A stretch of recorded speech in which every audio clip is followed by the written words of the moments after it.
Hello my friends. My name is Bot Mathematician, and this is Holomancer. Today we have collected all of the most important information about the Hall of Fame rotation, and 10 new cards that will be added to the game with the next update. The news of new cards and cards going to the Hall of Fame took us by surprise.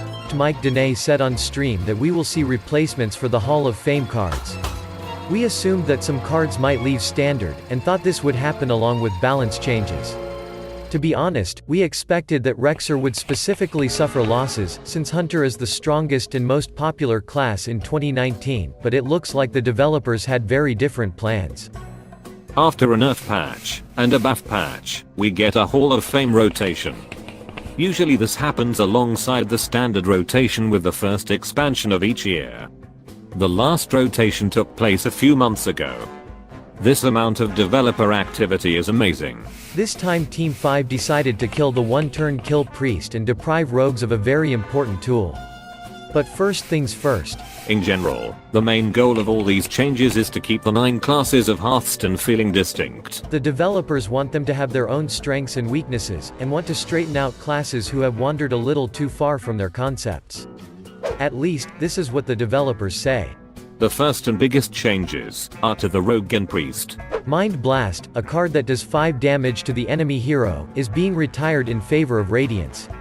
Radiance restores 5 health to the Priest's hero. Put simply, this card is a worse version of Flash Heal and Binding Heal. The developers briefly described how they see the identity of each class, including their strengths, limitations, and weaknesses. This is what they think about the Priest. Priests use Holy Light and Shadow Magic to defeat their opponents. Wait. It seemed to me that Mind Blast is an important part of Shadow Magic for priests. Thanks for the comment, but it seems the developers think otherwise. In fact, they have long said that they are not completely satisfied with OTK decks. Priest is not meant to be a burst class that can deal a lot of burn damage from hand. It seems the developers want the Priest to win throughout valuing the opponent with control builds. Can I read on? I'm sorry, go ahead. Priests control a bottle's outcome using powerful spells with situational applications. While not the most aggressive, they are able to generate, copy, and use combinations of cards to create a powerful army.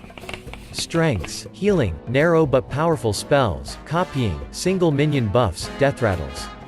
Limitations: card draw. Weaknesses: face damage spells, multi-minion buffs. This seems like a good idea to clearly describe the class, its capabilities, and its main strategies and potential archetypes. Losing Vanish is a huge blow to rogues. This card is being replaced with Plaguebringer, a 3/3 minion that adds the poisonous trait to an allied minion. Here's how the rogue's strengths and weaknesses are described. Strengths: combo cards, destroying individual minions, card draw, weapons, death rattles.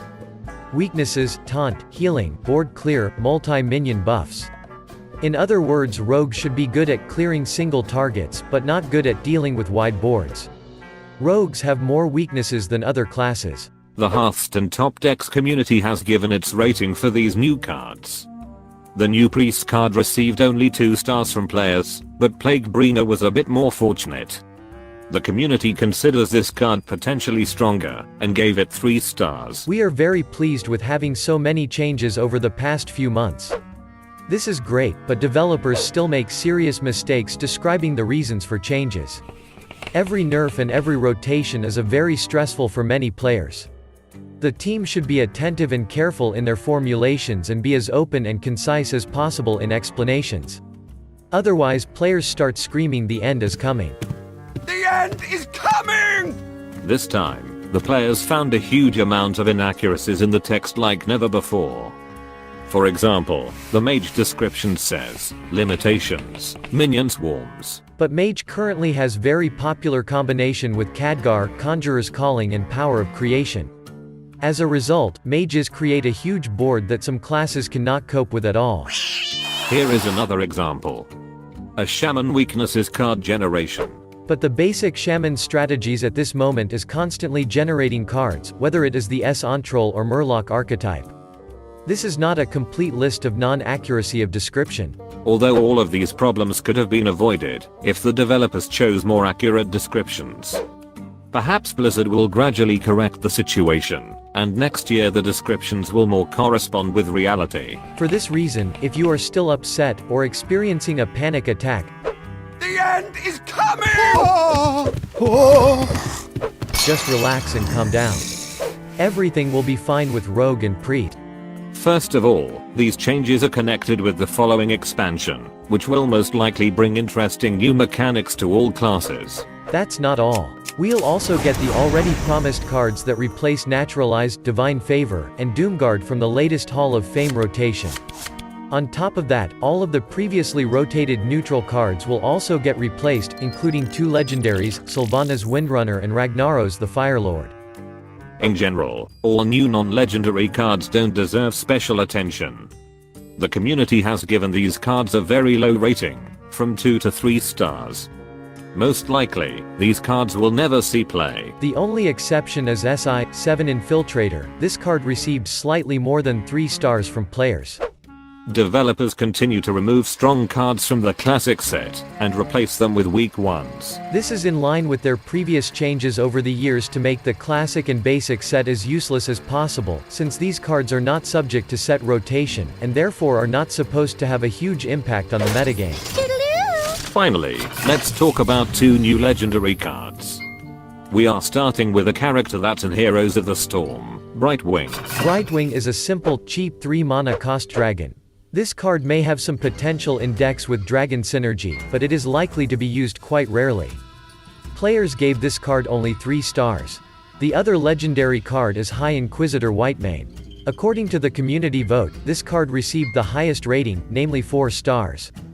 This card definitely has potential, and it could see some play as a one-use Kel'Thuzad. Aggressive decks will be able to trade with the opponent's board and then resurrect due to the battle cry of this card. In control decks this card may also work, since various decks in the current meta are based around minions. If this card can resurrect one big minion, it will be worth playing. Before we announce our traditional question, we have prepared a small surprise especially for each subscriber at the end of the video. We have invited one very famous Azeroth artist for an exclusive musical performance. Don't miss it. So guys, what do you think about these changes? Do you like the new cards? Do you find them weak or balanced? We created a YouTube poll. Find the button on the screen, and please vote. Also share your opinions in the comments. And now about the surprise. The fact is, that we have a very pleasant occasion to celebrate. This week, the number of subscribers on your channel has reached the threshold of 50,000.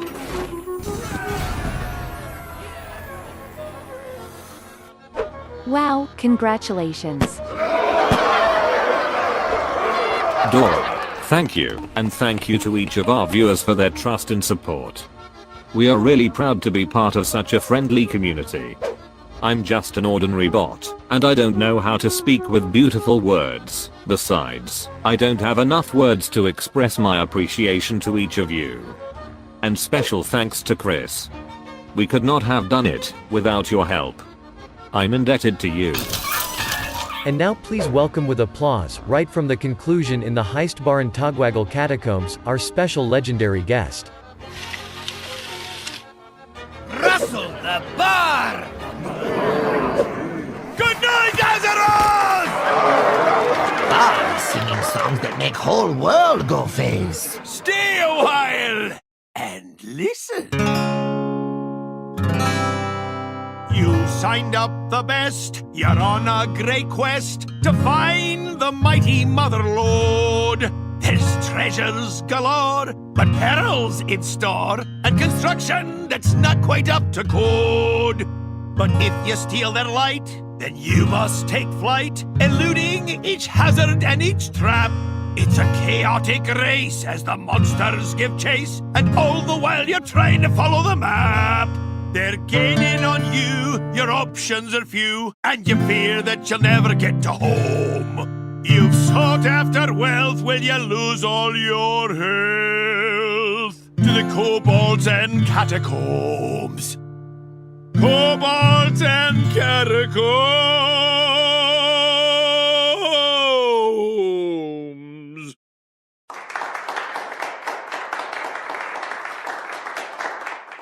It's time to party!